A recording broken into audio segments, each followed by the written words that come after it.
welcome to the Badass Breastfeeding Podcast. I'm Dianne, your lactation consultant. And I'm Abby, the Badass Breastfeeder. And right now, Dianne has our review of the week. I do. Here it is. It is from Erin V. Marlowe. And she says, thank you both. I'm a first-time mama to a 6-month-old baby girl who is exclusively breastfed. Before having her, I knew nothing about breastfeeding except that I really wanted to do it. After a few weeks, I realized I was way in over my head and had a ton of questions like, why was she hungry every 30 minutes instead of the 2 to 3 hours the doctors told me about? I didn't have any mamas to ask around me who breastfed for longer than a month. Long story short, I felt like giving up and switching her to formula because my baby wasn't in line with the standards. I thought something was wrong. So as I was desperately researching, I stumbled upon this podcast and binged about 30 episodes. And by then, I think you both answered every single question I had. You helped me realize that my body knows what it is doing. The breastfeeding is hard, and it's okay to say that. It's okay for my baby to nurse all day and night. That it's okay to have my baby close at night. So I have to thank you for encouraging me and all the other mamas out there. Oh, thank you. You've done an amazing job because you know what? This is freaking hard. And it is really in the beginning like that, where she's saying like, okay, I'm in over my head. The baby wants to eat every 30 minutes. Is that wrong? Blah, blah, blah. Like, that's legit. Like, everybody goes through that. I feel like everybody feels like that. And a lot of people do give up because they feel like their baby is not doing what they're supposed to be doing. Yeah, I mean, I think it's so much of it is just not knowing. And we don't see breastfeeding. We're not really around it. So we don't even know what it's supposed to look like, what the normal things are. You know, and then you go to the hospital if you have a hospital birth, or even I had a home birth, and it wasn't like,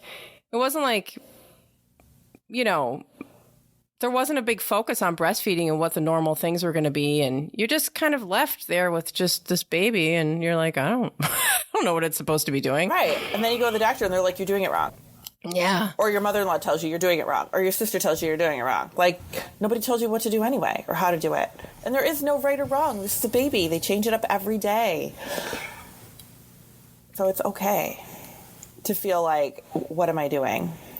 Yeah, that's normal too. I think that's just parenthood. It's going to seem, like it's going to seem really chaotic and like you don't know what you're doing, but trust your instinct. Yeah, and nobody tells us that. Nobody's like, this is going to be really weird at first. Like, it's going to seem like your baby doesn't know what they're doing. It's going to seem like you don't know what you're doing.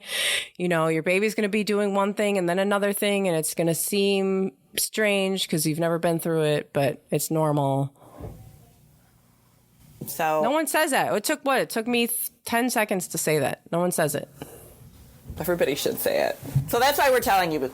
Everybody that's listening, you just heard it. That's it. Rant over about that because It's true. Like, it's true. And for whatever reason, everybody wants to tell you what to expect. But that is not realistic. So listen to your baby, listen to your body, do what feels right. And it's okay if your baby wants to eat more often sometimes. That's normal. I do. I mean, come on. That wasn't in the book. Me wanting to purge on a bag of potato chips, right? That's not in the book. Yeah. Regardless, nobody wants to hear my eating habits. But it's totally true. So we would love to get your reviews. Totally send us your reviews because we really want to know like how you guys are doing, what's happening, what you like, what you don't like, what helped you. iTunes is a great way to do it, but you can also email us because we get those too. And we do read those like on the air as review of the week. We don't only do review of the week out of iTunes. We do them from everything. And, you know, people send us suggestions for episodes, which is so cool. So we would love to get your reviews and hear your success stories. And that's badassbreastfeedingpodcast@gmail.com. Yes. That's what it is. So you want to tell us about this week? Yeah, so this week is very exciting, and it's also very timely. We have Kimberly Seals Allers, and we're talking about racism within birth and breastfeeding, and she's here with us now. Fantastic. Hi, and I am here with Kimberly Seals Allers. She is an award-winning journalist, author of 5 books, including The Big Letdown, How Medicine, Big Business, and Feminism Undermine Breastfeeding. She's a speaker. She is an activist on all things maternal and infant health. She's a co-creator of Black Breastfeeding Week, and she's been seen in everything from Pregnancy Magazine to CNN. She's everywhere, and a mom. Kimberly, yes. Thank you so much for being here. Thank you for having me. That mom part is the most important job. Right? Mm-hmm. Yeah. And who are you a mom to? So I have 2 children. I am a mother to my 20-year-old Kayla, who is a rising junior at Spelman College, and my 16-year-old son, Michael, who is a sophomore in high school. Wow, congratulations. Yeah, thank you. That's Seems exciting. like, time went by quick. Yeah, don't they can always say that? And you're like, oh, stop saying that. And then it turns out to be true. So you you do everything. And you have been so instrumental in advocating for breastfeeding, especially in the Black community. And for everybody, but you have most recently started something called the IRTH App. Yes. And really IRTH, which is IRTH, we say it's birth, but we drop the B for bias. For me, it's really a continuation of the work that I've been doing on the ground. For the past 8 years, I've been honored to, lead community partnered projects, mostly funded by the Kellogg Foundation. And those were really designed to understand community influences, because even often in our breastfeeding conversation, we're saying, hey, you should breastfeed, but have we checked in locally to see if that's possible? Does that mean that there's support available locally? Does that mean that there's a social sentiment that supports that, right? And so we've had this very individualized approach to birth and breastfeeding, such as it's really up to you without checking in to see what's available locally.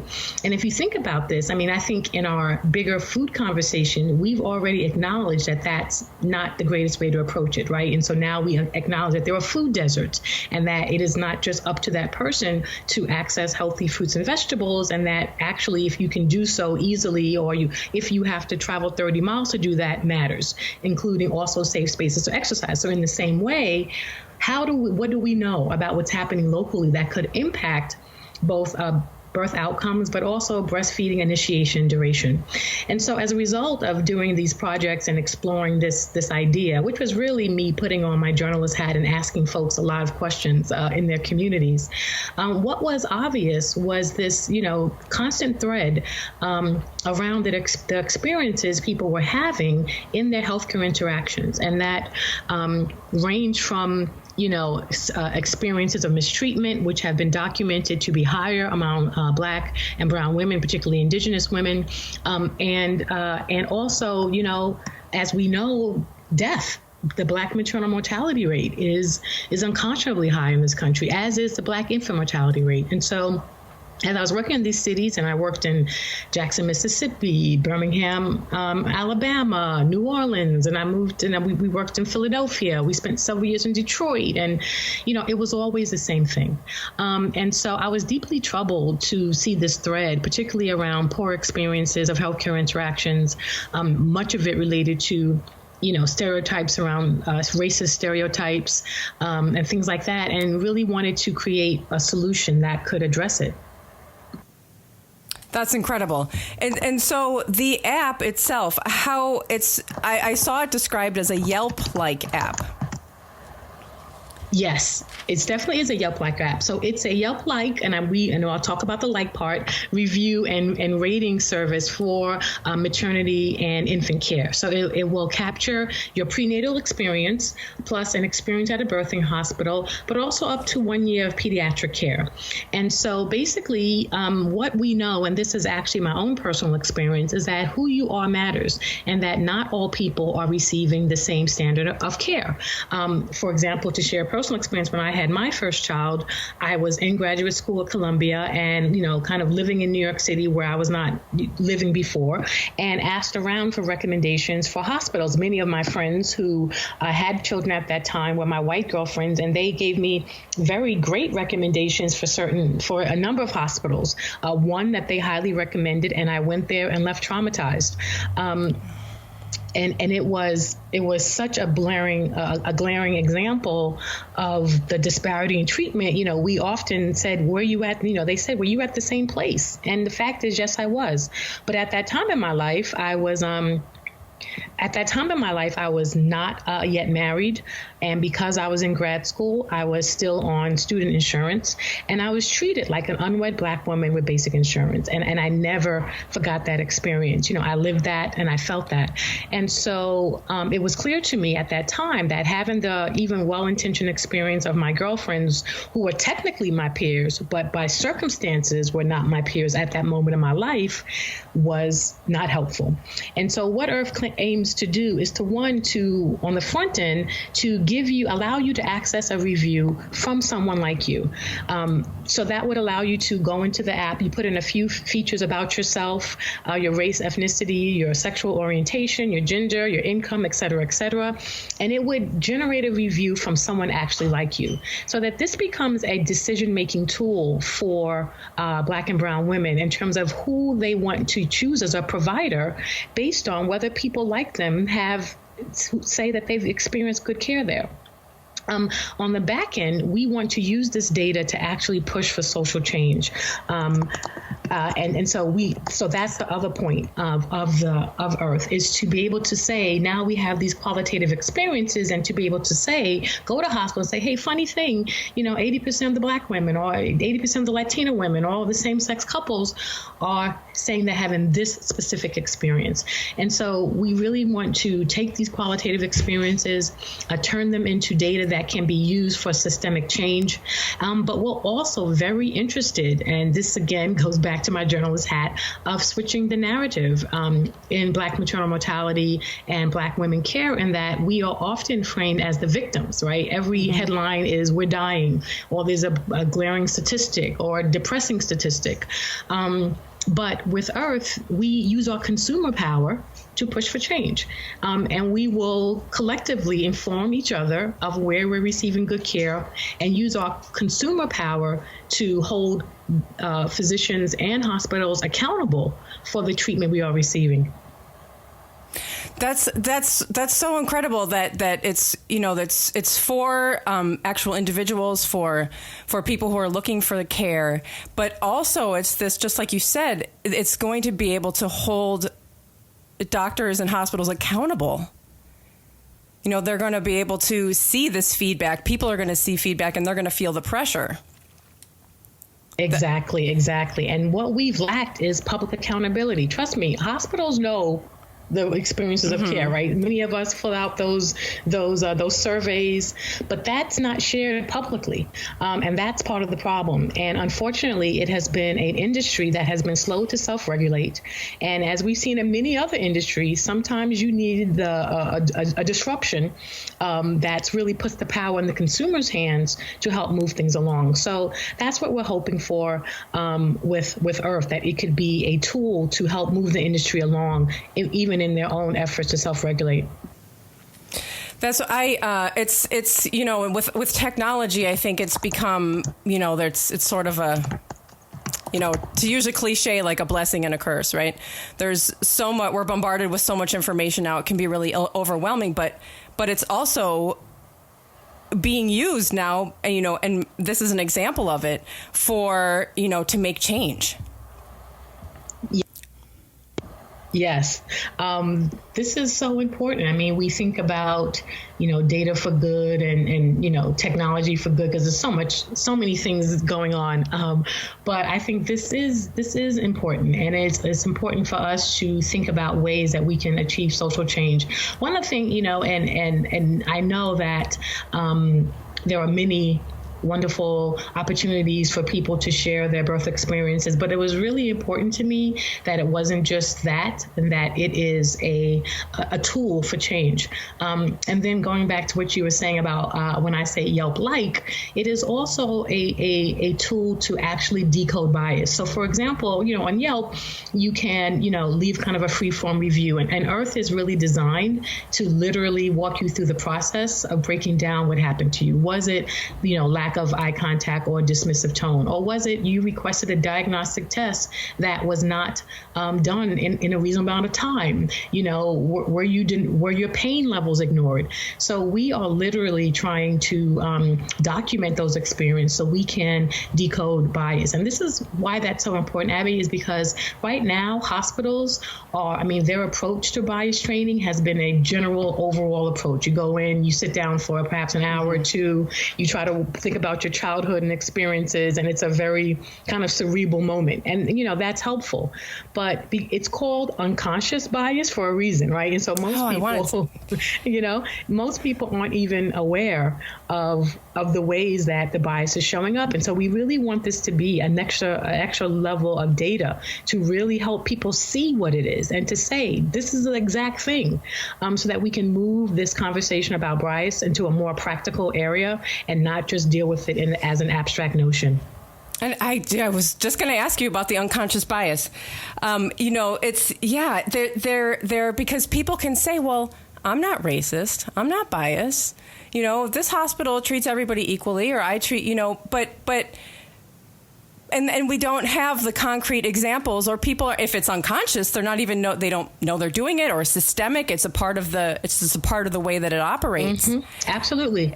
And, and we see this being kind of carried out when you look at what's happening with medical students, right? They're just being, no one has taught them anything, right? But they are being trained within a system that is already racist, right? And so It almost becomes the culture. And so unless there is a definitive anti-racist mechanism, which there isn't at this time for, probably most of our places, it becomes almost like swimming in the pool, right? The pool is going to get on you. When you get out, even no matter what you had going in, and despite your best intentions, what's in the pool will get on you, perhaps in degrees. And so So that's the issue. Yeah. And if you take a step back, even from medical students in society at all, we're all raised in a racist society. We're all brought up in this, and we all have this on us. And it just plays out, and this is one area that you're focusing on where it plays out, but it plays out everywhere. And I saw this, we had, obviously we know the big story right now with George Floyd with the murder of him. And yes.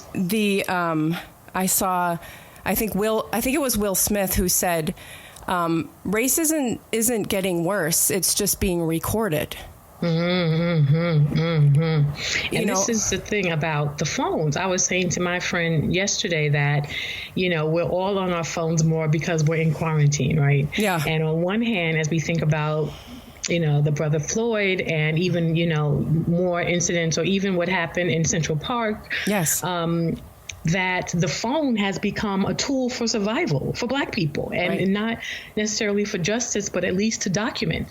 But for me, particularly this last week, and I was sharing this with some other mothers yesterday, it is also a form of trauma, right? And so for me to get on my phone right now and to perhaps just go on Twitter or social media that I need to do for my work is traumatizing, because I have to see in the feed the recording, the this, the that, and it's incredibly traumatizing. So the phone is a tool. The phone is a source of trauma. The phone is a potential piece in the solution, and it's too much right now, to be quite honest. And so, it is a very nuanced time, and so we really want to focus on IRTH being a tool, not a source of trauma, and to make sure that it's built to actually, deconstruct and tear down the systems that we know are being, played out in all of our feeds. Right. Yes. I see that too. I can absolutely see how it's a source of trauma. Go ahead. Okay. No, I was just going to say the other thing around Abby, I lost my thought. I'm sorry. That's okay. It's okay. I was going to ask you. So we have, we're talking about, pre-pandemic. We can talk about how, the bias and because this app, you came up with this app before the pandemic, right? I mean, this was. Yes. In fact, interestingly, this project started with my son and I. Oh, yes. I wanted to ask about that, too. Yeah. And so he is a serious math and science kid, a real coding kind of kid. And, that is not the part of my brain that works best. And so, he would tell me about things and go to science camps and math camps. And I would just be like, son, I have no idea what you're saying, but I'm so glad you're happy. So, but, through this project, it was a way for us to kind of bridge our worlds. And so this all started. We started attending app development classes at NYU. They were offered for free for alum. And I went there for undergrad. And so it was a great way for me to kind of blend our worlds, but also to show him, how his field can be an application for women and children. And so it was a great experience. And so this started a while ago, and then I started taking it to hackathons and different pitch competitions many times with my son on stage with me. We had a good mom and son show for our pitches that we practiced.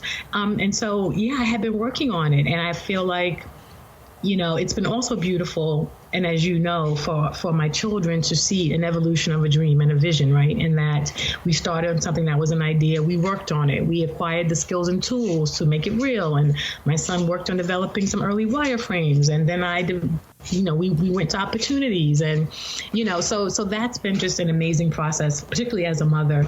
And it's been very gratifying to have my son along with me in this journey in that way.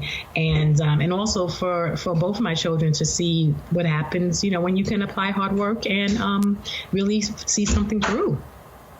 Yeah, and for him to experience, or for him to just see you making so much change in the world and to be a part of it at such a young age, to see, how you can, use what you're good at to make these incredible changes for people.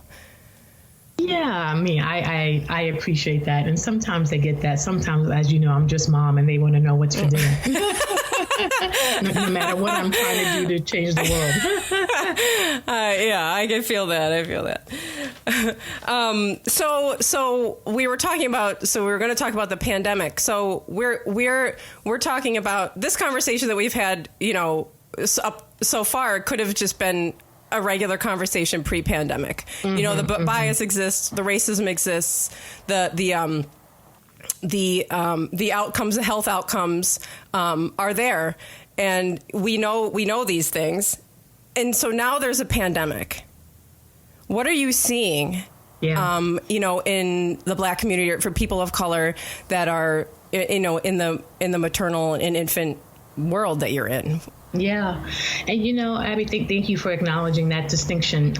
We know that the pandemic is only exacerbating things that already exist, right? Similar to what we were saying about the Will Smith comment, that it's just documenting something that has been there. Right.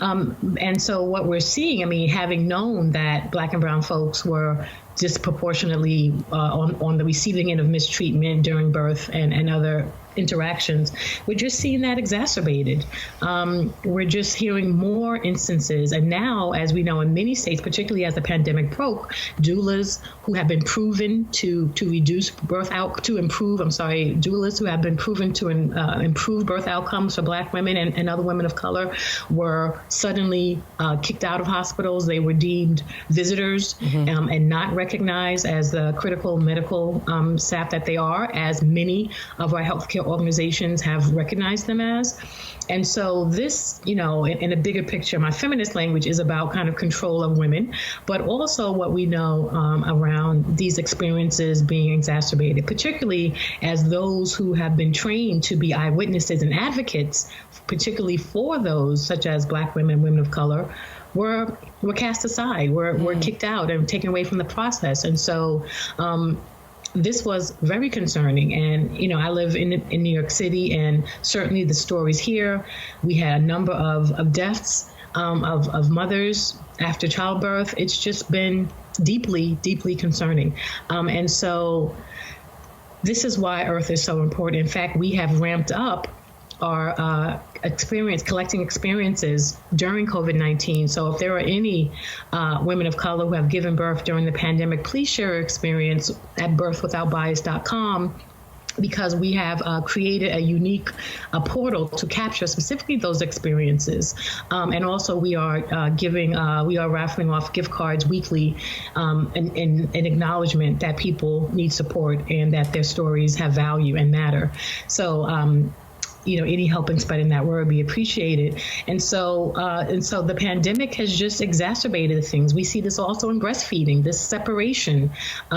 We also see this in terms of the increase of infant formula marking in aggressive and inappropriate ways. Now, we know that formula is necessary. We also know it's really important that the babies who need it have access to it. But we've also seen infant formula runs and, social media videos of parents and families in tears because the shelves are empty. I wrote a piece for the Washington Post about the surging interest in relactation, where women are trying to figure out how to either boost their own milk supply or restart their milk supply because of the pandemic and because of fears of supply chain issues and no formula on the shelf, which reinforces what we have been told for years, that breastfeeding is the best emergency preparedness plan there is. So all of these things, have just been exacerbated by the pandemic, and the racial disparities that existed in terms of birth outcomes and the racial disparities that existed in terms of breastfeeding rates have just been further exacerbated by this pandemic, and it's very concerning.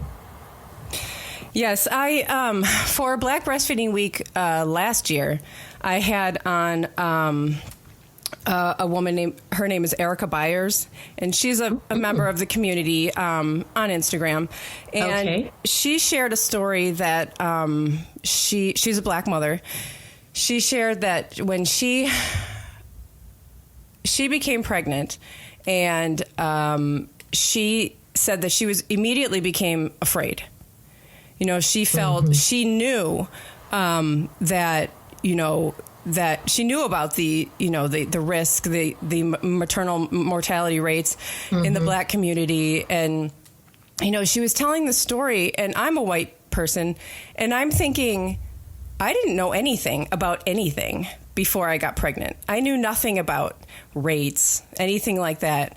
And for her as a Black woman, she knew before even getting pregnant the dangers, all around her in all the steps in her life that she was going to go through. And that was just something that really struck me, because I thought that's just something I can't relate to. Birth was plenty scary for me, but there was nothing, I never felt like the hospital might not be a safe place for me, that there might be people around me that won't listen to me or might dismiss me.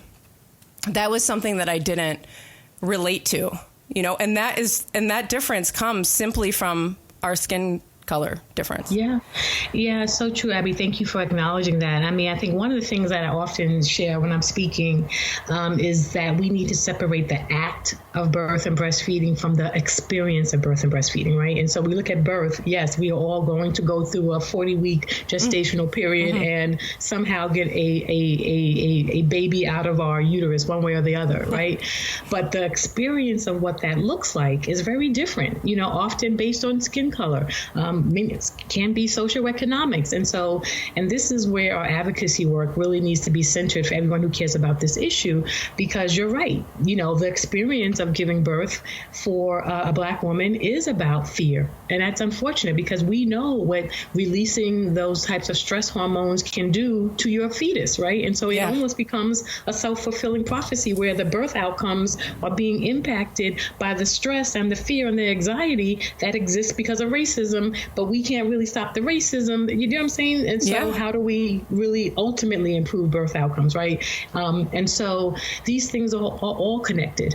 And the more that we can understand and have empathy for the experience of birth and breastfeeding, that those things are very different for many people, then we can get past this idea of birth as a event that is unique, that is the same for all, because it is not. Also, just having to note that fear has been used as a tool to control women, and particularly control Black people for centuries, right? We have been, part of the history, and I talk about this in my book, is this use of fear of pain, right, for women overall, which made us want to, sleeping births were a thing, and then epidurals, and we had this fear of pain. And for Black people, the fear of whippings, the fear of lynchings. There was a reason why they hung us from trees in public. It was a tool to invoke fear. And so we have to be clear about the ways that these tools have been used against all women, but disproportionately against Black people, and the ways that still continues, right? And so in my work, I do travel, and I do hear Black women say, I am afraid. I hear Black men say, I am afraid for my wife. Yeah. What is the impact on that of us, not just in that birth experience, but our bodies overall? And so, go ahead. No, I'm sorry. Because I was just reading an article yesterday about weathering, and it was talking about the impact of just living exactly as a Black person, and dealing with racism, and just under the stress of that. And we know that stress is horrible for the body and leads to serious health outcomes for all people. And then we talk about the impacts of living in a racist society and all the things that we're talking about for the Black community and the health outcomes there. And you know what, Abby, I was just saying yesterday, this literally happened to me yesterday. We're in lockdown, and one of the things that my son does every day is goes for a run. And, he runs right locally, and I know his route, et cetera, et cetera. But after the shooting of Ahmaud Arbery, I was deeply afraid, because he has had, literally one outlet during this quarantine, which is that, he's an athlete and he goes for his run and does his training. And now I had all this fear around that one thing. And prior to this, I was actually happy that we were locked down, because I didn't worry as much when he was taking the subway or walking home from the train station. Those other points of worry as a Black mother when you have a Black male. Mm-hmm. But now his one outlet, his run, became a source of fear for me. Yesterday I was on a Zoom call, and he passed me a note, knowing that I had been working back to back, because Zoom is our lives right now, saying that he was going for a bike ride. And I could not at the time keep my professional focus and process the information that he was giving me, because it was triggering. You cannot just pass me a note that you're going on a bike ride, right? Even at age 16, because now I have to ask you a number of questions. Do you have ID with you? What is your route? Where are you going? What time? It's just not a simple thing. And because I was in this professional conversation, I wrote back quickly 2 questions and allowed him to go. But when I got off that call, Abby, I was stressed. And I needed to call him, and I'm like, oh my God, I forgot to say this, and I forgot your mind about that. And I was, as my daughter said, bugging out. Yeah. But this is my lived experience, and I am certainly, privileged to be resourced and have access. And so when we talk about these issues, it is important to understand that this is a universal experience, right? We saw what happened to Serena Williams in her birth experience. So this is not about poor women, Black women. This is not about uneducated Black women. This is about all Black women, and including the greatest athlete of all time, by many measures, who also was disrespected by hospital staff and had a near-death experience, and myself, who daily experiences the stresses of being a Black mother in this world. And so, I worry about my own health, because it's not just in the birth space. It is your whole life while you're raising children, Yeah. I mean, no, I don't know, but I feel, I hear you and I see you, and it's got to be, and we know that it's killing bodies, living this way. That's right. Some of us quickly, as we watching on videos, and some of us slowly, right? As we see in the disproportionate, the other health disparities, whether we're talking about high blood pressure or heart disease, or all these other things that are disproportionately harming Black and brown people, which are also being impacted by higher levels of stress and this weathering, right? Even think about COVID, right? What happens to stress that compromises your immunity system? Yeah. And so all of these, everyone's, it's easy to say more Black people are suffering from COVID-19, but has anyone thought about why they may be more susceptible, even ones that don't appear to be having the known health risk factors that they have enumerated? Perhaps, like the racism and the weathering also exists in our immune systems. So this is complex, and it is not to be oversimplified, and it is not to be ignored, Right. And when I think about the low breastfeeding rates in the Black community, and I think about how it just turns into this vicious cycle in my brain. And you say, so there's low breastfeeding rates, and then the low breastfeeding rates have lifelong consequences. And, yes. And then as we know, the lack of seeing breastfeeding keeps rates low, right? So then there's exactly. the fact that there's low rates, and then there's people having babies and they're not seeing breastfeeding around them, and that can lead to them not breastfeeding, and then it's like this circle. Yeah, and even think about what we know about breastfeeding in terms of benefits to the mother, right? And maybe think about what's been proven about the reduced risk of certain cancers, particularly breast cancer, which Black women have a disproportionately higher mortality rate from. So the connections and the interconnections are just abound. And so it is never a simplified thing. And to your point around, this issue of visibility, that was often a key factor in our community surveying. People haven't seen it. And when you don't see it, it perpetuates an idea that people who look like me or live where I live don't do this thing. And that's a very dangerous messaging. I'm also very concerned, while I am, optimistic but cautious about lactation rooms and forcing women into rooms to breastfeed. It is important for those who are comfortable, but we cannot lose the visibility of breastfeeding for everybody. That needs to be maintained in our culture. And so we want to make sure that is available for mothers who want that, but also for those who choose not to, that is not shamed or stigmatized in our culture. Yeah, I have mixed feelings about those rooms too. Yeah, it's such a I wanted to ask to go to kind of continue on what Erica's story about how she was, how she became afraid of the birth experience for her. She said one of the things that was really important to her was to find a Black OBGYN. She was really determined to find someone of her race to deliver her baby. Is that something that IRTH can do? Is that something that do you think that that's helpful? Do you think that that's something that people can do? Or, obviously. Yes, and IRTH will connect people to resources, including, I know there's actually another app that does that. And other resources that connect you to that. I will say, with just, to be honest, and keep my integrity to myself, that I also remember that, doctors, even Black ones, are swimming in that pool too. And that while that can be a protective factor and a helpful factor, I do not encourage people to take that as a sign as an immediate cosign. Yeah, it's not an automatic safety net. It's not an automatic safety net. That is correct. Because many have been swimming in that pool. They have been trained in that pool, and sometimes a little bit comes off there too. And we have seen that.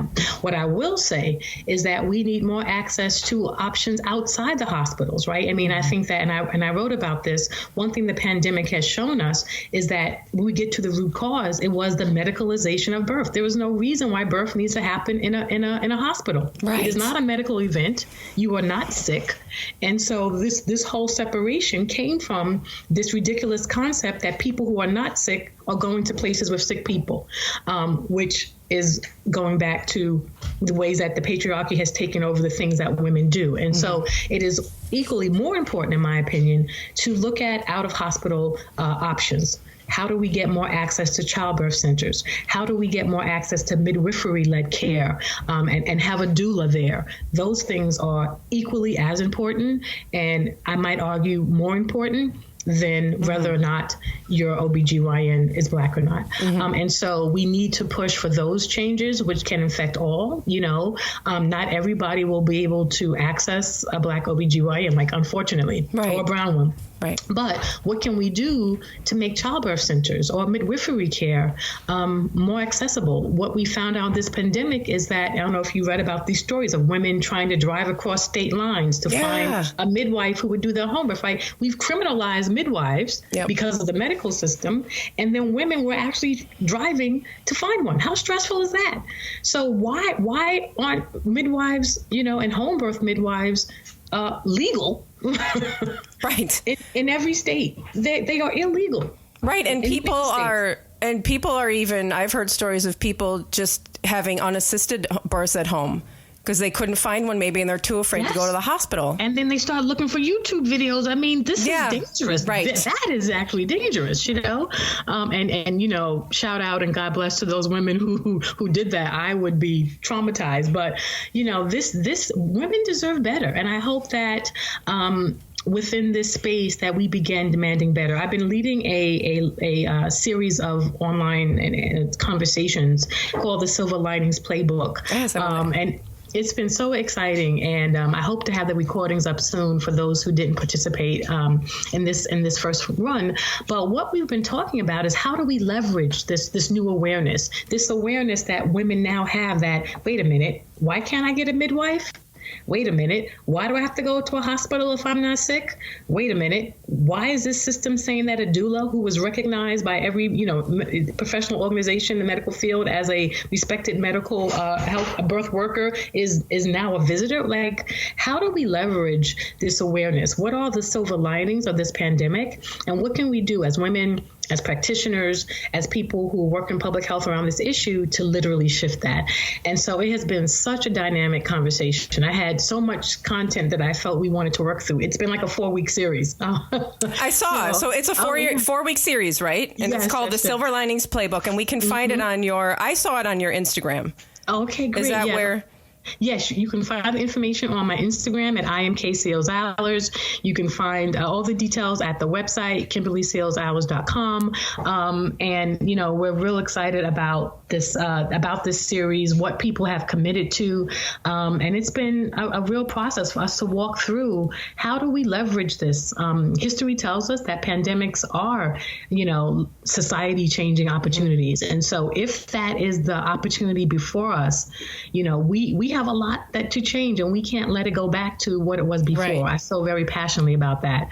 So I'm hoping that, more folks get involved, and that we could really use this moment to push for the things that we leave. Look, they figured out how to pay people for being off sick. We've been asking for paid sick leave and other forms of paid leave. It's like, all these things that they said weren't possible have suddenly become possible. Right. And much of that disproportionately impacts women and can be an aid to women. So how do we make sure that the things that we need can stay in place, and that the things that, were put in place, quote unquote, temporarily, can now become permanent because we realize that they're necessary, Yeah, absolutely. And no pressure or anything. But so when you're talking about what do we do? Where do we go from here? What can we do? There's people listening to you right now, and what can we do if somebody's like, oh, I want to do something today, tomorrow, where do we start? Do you have any idea? Or I do have some ideas, which we've been kind of fleshing out in this series. So, we've been really thinking through the impact on lawmakers, right? And, if anyone's not following Moms Rising, they do tremendous work in this area.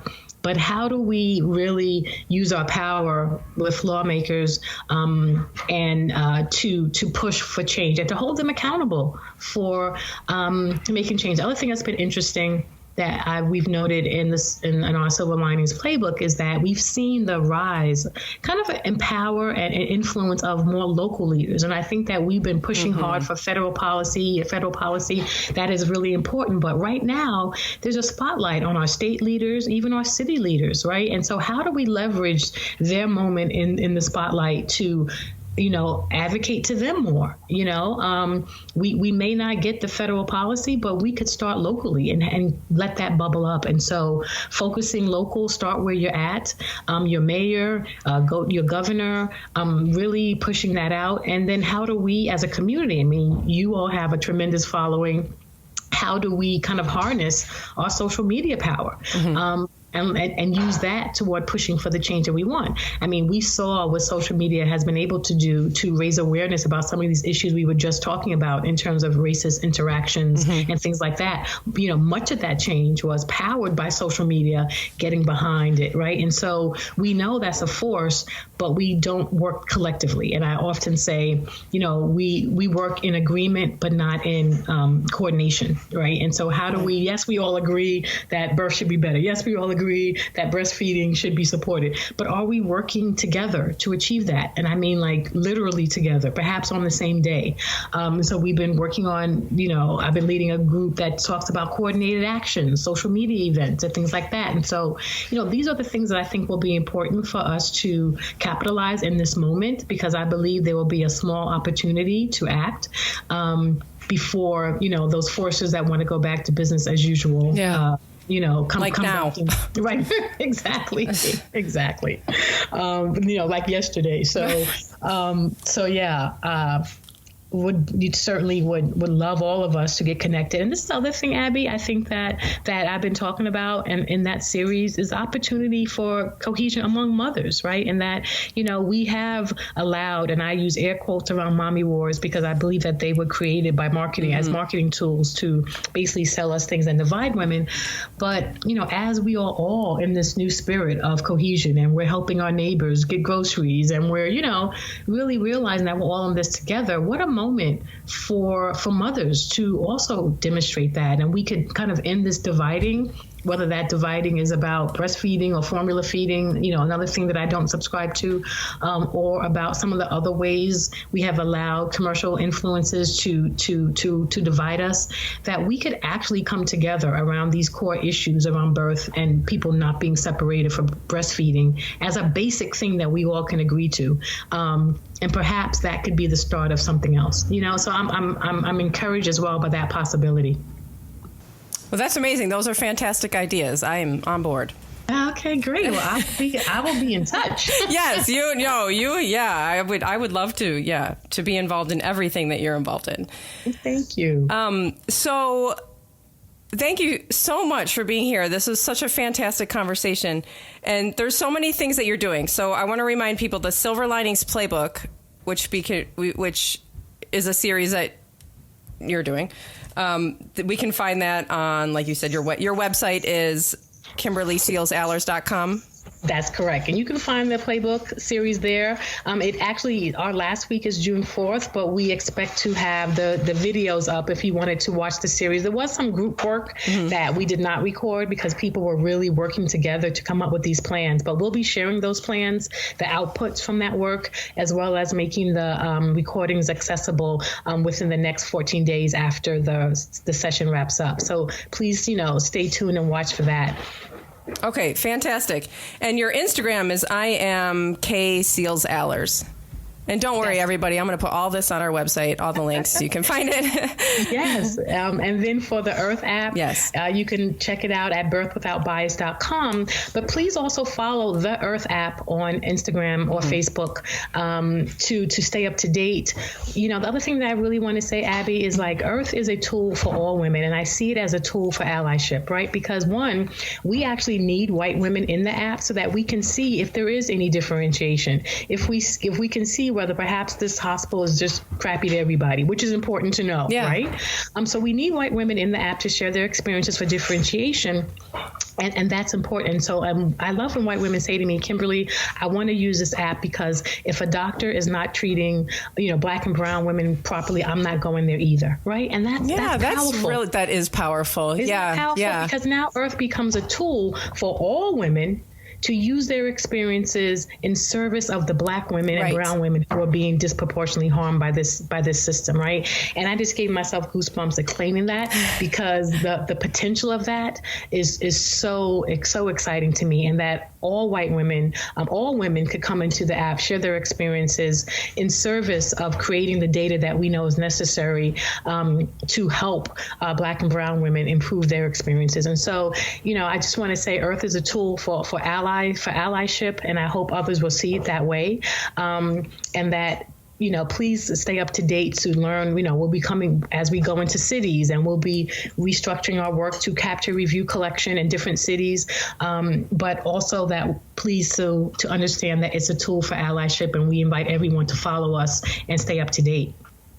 Fantastic. All right. So everybody should be logging into this app and downloading it onto your phone. Yes. And Abby, I just want to be clear. I'll say this again. So IRTH will launch in fall of 2020. And so the app itself does not exist yet, but we are collecting the data that will be used to seed it and launch it. And so if you want to leave an experience at birthwithoutbias.com, we are kind of pre-collecting interviews so that when the app is launched, it will have data already in it. And that's what we really want to do. But stay tuned. We are looking to ramp up the app development given the pandemic, and we are ramping up our online collection at birthwithoutbias.com. Okay, so don't go to the App Store. Go to Birth Without Bias, birthwithoutbias.com, and start. Be a part of the creating of this app, and then we'll keep everybody up to date, obviously, on when it comes out. So we should do like a big thing when it comes out. I would appreciate a big thing. Thank you. Okay, well, it's just been such a pleasure talking to you. I'm so happy that we connected this way, and it was so informative, and I'm just so happy to talk about it. And I just want to tell you that, so you're a co-creator of Black Breastfeeding Week. Yes. Okay. So Black Breastfeeding Week, I'm a social worker. I went to grad school and all that. And, Black Breastfeeding Week, when I first started kind of following it, I have to tell you, it has been such a tool for me to unlearn, relearn, American history. It goes way beyond breastfeeding, just learning about the history of Black people in America and, white privilege and white supremacy and how this plays out in our culture. And Black Breastfeeding Week has been the main tool, I think, of my education. Of all of this. I'm so honored to hear that. And so, you are making incredible, you're doing incredible things. Thank you so much. I appreciate that. And I appreciate you naming those things and being a demonstration of how those, issues need to be named by everybody. And we're really proud of Black Breastfeeding Week. We have announced the theme for this year. So also if people are not following Black Breastfeeding Week on Instagram or Twitter, please do. Also on Facebook, we have a very robust Facebook community for Black Breastfeeding Week. So please check it out and let's get ready to celebrate for 2020. All right, let's do it. Mm-hmm. Well, thank you again so much for being here. I appreciate you taking time out of your very busy schedule. And it's been a pleasure. It has been a pleasure. Thank you so much for having me. And thank you for all the great work that you guys are doing. I'm a big fan. Thank you so much, Kimberly Seals Allers. That was a fascinating interview. And we'll have everything that we talked about on badassbreastfeedingpodcast.com, where you can find all of our links to other things that we talked about in the episode that for breastfeeding resources. All of our other episodes are at badassbreastfeedingpodcast.com, and our show notes and information about scheduling your lactation consultation with Dianne and signing up for her upcoming class. Yes, I have a class coming up on the 6th of June. And watch for these, because now that we're doing things virtually, it's kind of cool to put them up there. Anybody can join this class. Anybody can sign up for it. It doesn't matter where you are. We're doing it by Zoom. This class is going to be about pumping. And we're not even just talking about pumping. It's about pumping, when to start pumping, storing milk, overfeeding by bottle, starting with bottles, what to expect from caregivers, what to expect if you're going back to work and pumping, like all that kind of stuff. So there's lots of things to cover. And it's interactive because it's on Zoom. So you get to ask questions and, all that stuff. So it'll be fun. So look for that link on the website as well and the show notes. And that's it. Thanks for listening. Thank you. Bye. Bye.